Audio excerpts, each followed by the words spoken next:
नमस्कार, आप देख रहे हैं योर स्टॉक और मैं हूं आपके साथ कविता थपलियाल। और इस बेहद खास शो में हम क्या करते हैं, हम आपके स्टॉक से जुड़े सवालों के जवाब देते हैं। जी हाँ, अगले 1 घंटे होने वाली है दर्शकों के सवालों की बरसात, जहां पे हमारा एक्सपर्ट पैनल आपको स्टॉक स्पेसिफिक राय देगा।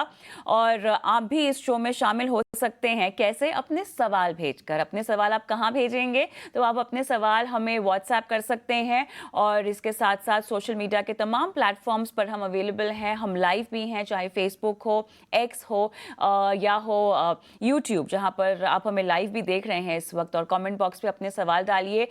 किस स्टॉक पे सवाल पूछना चाहते हैं, किस भाव पे आपने वो स्टॉक खरीदा है, कब तक उसमें रुकना चाहते हैं, तमाम तरह के सवाल भेज दीजिए ताकि आपके सवालों को हम हमारे एक्सपर्ट्स के सामने रखें। और चलिए एक बार हम बाजार की चाल पर डाल लेते हैं नजर, उसके बाद जुड़ेंगे दर्शकों के साथ भी। 21,700 के लेवल और यहाँ पर 4% की कमजोरी हमें निफ्टी में क्लियरली आती हुई दिखाई दे रही है। बैंक निफ्टी आप देखिए 260 अंक की कमजोरी के साथ 46,100 के लेवल्स पर फिलहाल कारोबार करता हुआ दिखाई दे रहा है। सेंसेक्स हम देख सकते हैं 140 अंक नीचे 71,800 के लेवल्स। यहाँ पर एडवांस डिक्लाइन भी हम देख रहे हैं कि डिक्लाइंस के ही फेवर में आज जाता हुआ दिखाई दे रहा है। 1605 डिक्लाइन। एडवांसेस अगर आप देखें तो लगभग यहाँ पे 673 दिखाई दे रहे हैं। और फिलहाल टॉप काउंटर्स जहाँ पर हम तेजी देख रहे हैं तो क्लियरली आयशर, जहाँ पर बुलिश रिपोर्ट आई है और लक्ष्य में इजाफा किया गया है। यहाँ हम देख सकते हैं लगभग 4.5% की तेजी आयशर में फिलहाल। और इसके साथ साथ मारुति सुजुकी भी ऐसा काउंटर जहाँ पर काफ़ी एक्शन दिखाई दे रहा है, लगभग 2.25% ऊपर।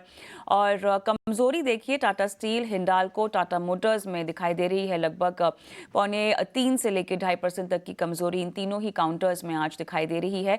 यूपीएल आप देखिए 2% नीचे है। सन फार्मा में भी हम देख सकते हैं 1.5% की कमजोरी के साथ फिलहाल कारोबार होता हुआ दिखाई दे रहा है।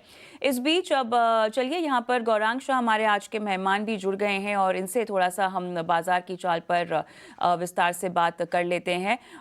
गौरांग, स्वागत है आपका हमारी इस पेशकश में। और योर स्टॉक दर्शकों के सवाल तो हम देंगे ही, लेकिन उससे पहले बाजार की आज की चाल को लेकर आप क्या कहेंगे? फेड की बैठक के नतीजों का इंतजार तो रहेगा ही, लेकिन उसके पहले ओवरऑल मोमेंटम और कमजोरी क्या बढ़ती हुई दिखाई दे रही है आज के ट्रेड में?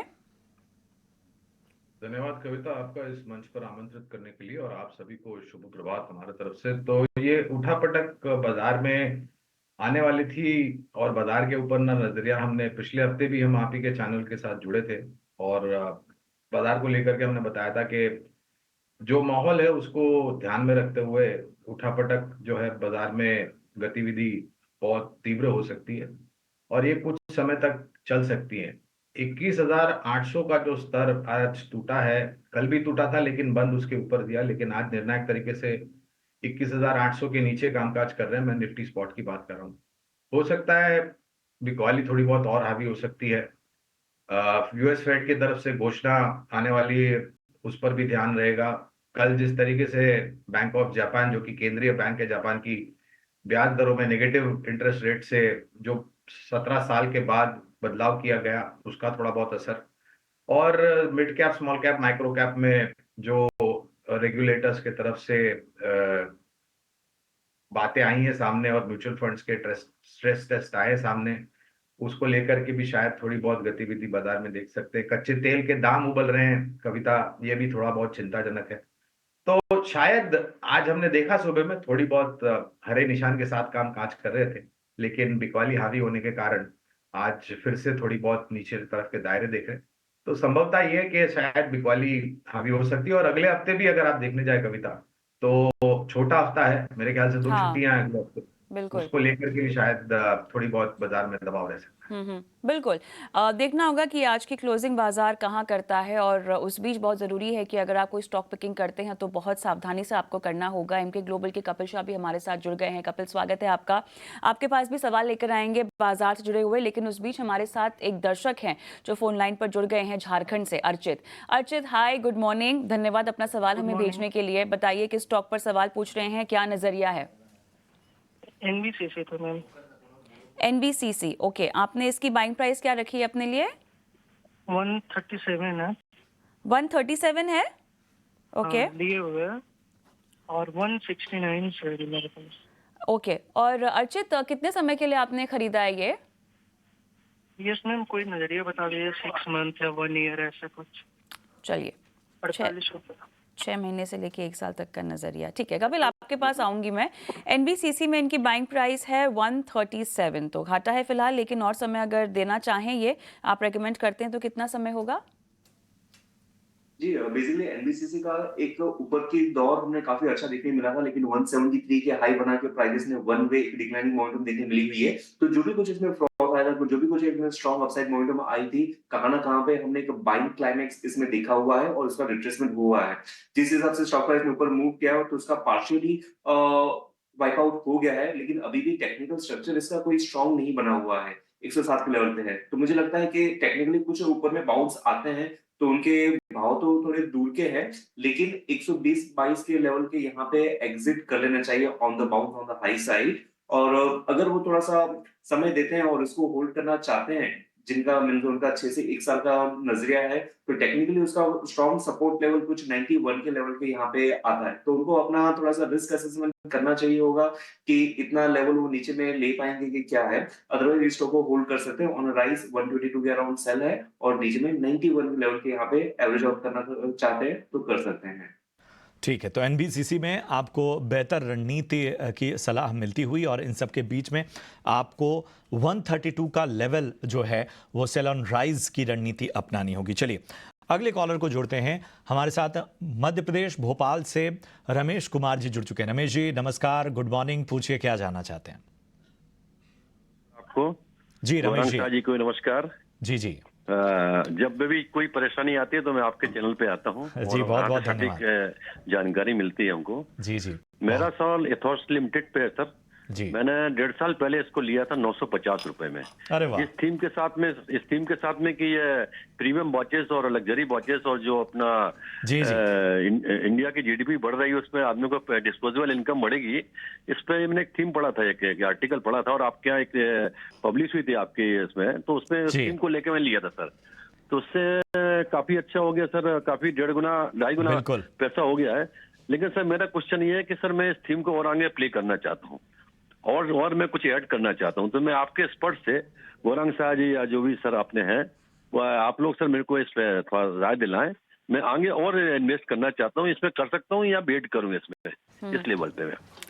रमेश कुमार जी बहुत बहुत धन्यवाद सबसे पहले 18 नाउ स्वदेश को लगातार देखने के लिए और हमारी जानकारों की सलाह मानने के लिए। अच्छा लगता है जब आप जैसे दर्शक अपना सवाल हमें भेजते हैं, इस तरह की बातचीत करते हैं, हमें बहुत प्रोत्साहन मिलता है।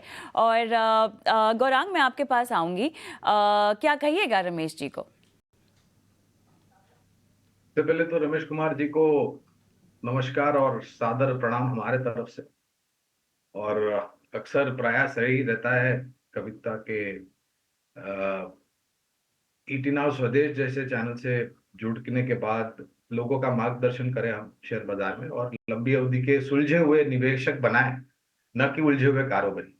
अब इथियोस लिमिटेड में एक तो इनका निवेश जो है 950 के आसपास, मौजूदा स्तर करीबन 2540 के आसपास। कंपनी अच्छी है, बैलेंस शीट काफी मजबूत है, जो सरकार की तरफ से नीतियां आई हैं उसको लेकर के भी कारोबार आने वाले भविष्य में सक्षम रूप से आगे बढ़ेगा, ऐसे अनुमान हम लगा करके चल रहे। लेकिन तकलीफ यह है कविता के निजी तौर पर इस कंपनी के ऊपर हमारी कोई कवरेज नहीं है, इसलिए विशेष रूप में टिप्पणी नहीं कर पाऊंगा खरीदारी करने की, बेचने की या बने रहने की।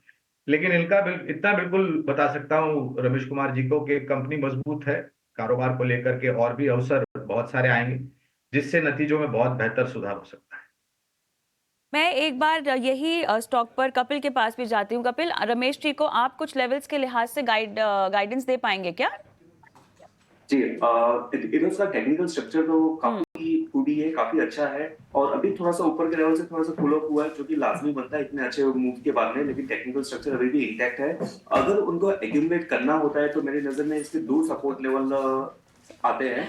तो एक तो 2375 का और दूसरा 2150 का। तो ये 2 लेवल है जहां पे हमें कुछ डिक्लाइनिंग मोमेंटम देखने मिले तो इस स्टॉक को फिर से एक्यूमुलेट किया जा सकता है।